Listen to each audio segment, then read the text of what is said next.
صحیح بخاری کے ایک روایت میں ہے کہ جب حضور صلی اللہ علیہ وسلم مدینہ تشریف لائے، اس وقت حضرت عبداللہ ابن السلام رضی اللہ عنہ اپنے باغ میں تھے اور یہودیت پر قائم تھے۔ آپ نے جب یہ خبر سنی تو حضور صلی اللہ علیہ وسلم کے پاس حاضر ہوئے اور کہا کہ حضور صلی اللہ علیہ وسلم، 3 باتیں پوچھتا ہوں جن کا جواب نبیوں کے سوا کسی کو معلوم نہیں۔ یہ فرمائیے کہ قیامت کی پہلی شرط اور قیامت کی پہلی نشانی کیا ہے، اور جنتیوں کا پہلا کھانا کیا ہے، اور کون سی چیز بچہ کو کبھی ماں کی طرف کھینچتی ہے اور کبھی باپ کی طرف۔ آپ صلی اللہ علیہ وسلم نے فرمایا، ان تینوں سوالوں کے جواب ابھی ابھی جبرائیل علیہ السلام نے مجھے بتلائی ہیں۔ نمبر 1، پہلی نشانی قیامت کی ایک آگ ہے جو لوگوں کے پیچھے لگے گی اور انہیں مشرق سے مغرب کی طرف اکٹھا کر دے گی۔ نمبر 2، جنتیوں کی پہلی خوراک مچھلی کی کلیجی ہے۔ نمبر 3، جب مرد کا پانی عورت کے پانی پر سبقت کر جاتا ہے تو لڑکا پیدا ہوتا ہے، اور جب عورت کا پانی مرد کے پانی پر سبقت لے جاتا ہے تو لڑکی ہوتی ہے۔ جادو سے نجات کا طریقہ، حضرت وہاب رحمۃ اللہ علیہ فرماتے ہیں، بیری کے 7 پتے لے کر سل بٹے پر کوٹ لیے جائیں اور پانی ملا لیا جائے، پھر آیت الکرسی پڑھ کر اس پر دم کر دیا جائے، اور جس پر جادو کیا گیا ہے اسے 3 گھونٹ پلا دیا جائے اور باقی پانی سے غسل کرا دیا جائے، انشاءاللہ جادو کا اثر جاتا رہے گا۔ یہ عمل خصوصیت اس شخص کے لیے بہت ہی اچھا ہے جو اپنی بیوی سے روک دیا گیا ہو۔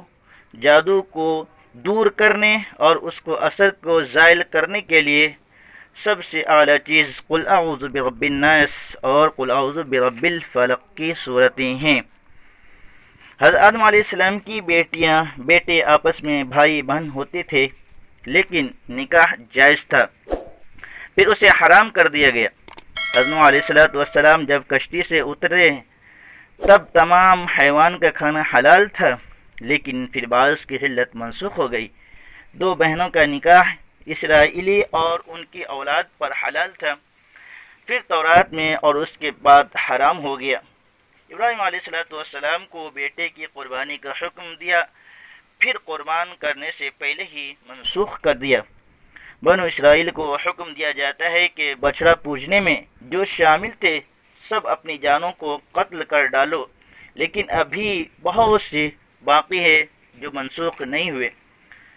پہلے اس عورت کی عدت جس کا خاوند مر جائے 1 سال تھی، لیکن پھر 4 مہینے 10 دن ہوئے۔ قبلہ پہلے بیت المقدس تھا، پھر کعبۃ اللہ ہوا۔ حضرت عمر رضی اللہ عنہ فرماتے ہیں کہ میں نے اپنے رب سے 3 باتوں میں موافقت کی، جو خدا کو منظور تھا وہی میری زبان سے نکلا۔ نمبر 1، میں نے کہا حضور صلی اللہ علیہ وسلم، کاش ہم مقام ابراہیم کو قبلہ بنا لیتے، تو حکم واتخذوا من مقام ابراہیم مصلی نازل ہوا۔ میں نے کہا یا رسول اللہ صلی اللہ علیہ وسلم، کاش آپ امہات المؤمنین کو پردے کا حکم دیں، اس پر پردے کی آیت اتری۔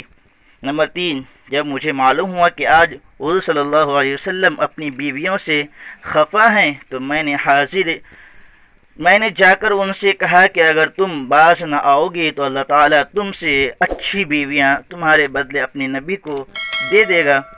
اس پر یہی فرمان باری نازل ہوا، عسى ربه